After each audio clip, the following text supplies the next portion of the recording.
On me demande souvent, Corinne, c'est quoi exactement la sophrologie? La sophrologie, c'est un mélange de yoga, d'hypnose et de méditation. Pour faire court, caricatural, c'est un milkshake de tout ça.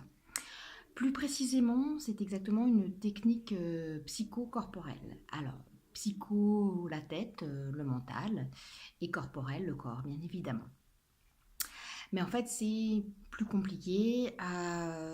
Son fondateur, Alfonso Caicedo, qui était neuropsychiatre, donc qui a créé la sophrologie en 1960, parle d'une ouverture des champs de conscience pour améliorer son quotidien. Donc voilà un petit peu comment on pourrait résumer la sophrologie très rapidement. En fait, ce qu'il faut comprendre, c'est que dans notre mental, dans notre cerveau, on a des milliers d'idées qui passent, on a des milliers de choses qui s'accumulent, et en fait, on se met plein de filtres.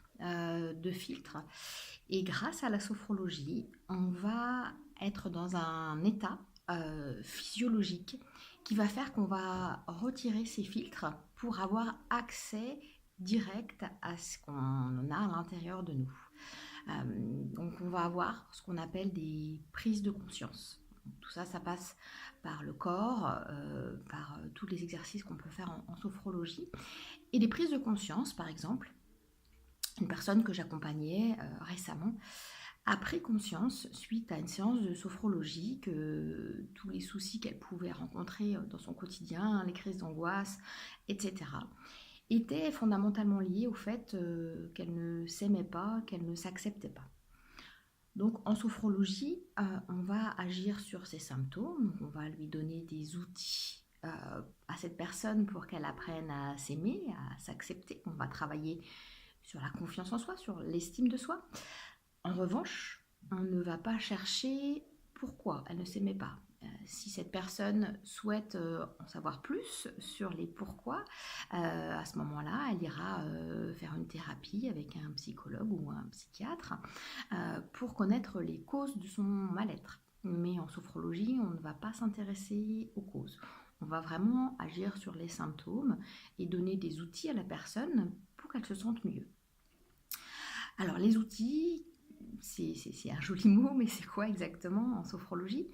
En fait, ce sont des choses très simples. On va travailler sur des exercices de respiration, des mouvements musculaires, de détente musculaire très doux, et tout ce qui est visualisation et suggestion mentale.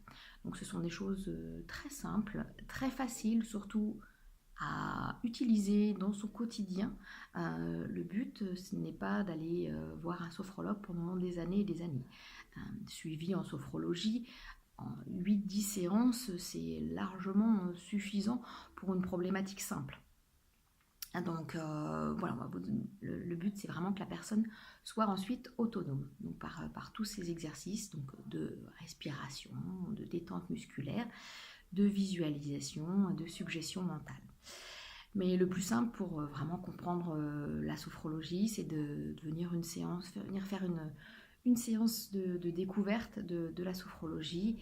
Et puis comme ça, vous verrez si ça vous convient ou pas, puisque certaines personnes vont avoir de véritables révélations ou transformations grâce à la sophrologie, et d'autres, ça va pas leur parler, ils vont pas avoir forcément d'interaction. Et c'est normal, ça peut pas satisfaire à tout le monde, puisque nous sommes tous différents, tous les êtres humains sont différents. Donc voilà, je vois de belles transformations, de belles choses qui se passent dans mon cabinet. Et puis aussi des personnes qui viennent une fois et puis ça ne leur convient pas, et il n'y a aucun problème. Ça fait partie des échanges entre êtres humains. Donc certains sont réceptifs et d'autres pas. Voilà, mais je vous invite à venir faire une séance de découverte de la sophrologie avec moi à Poissy, donc Corinne Geoffroy. Mon site internet www.harmonie-et-confiance.com. À bientôt.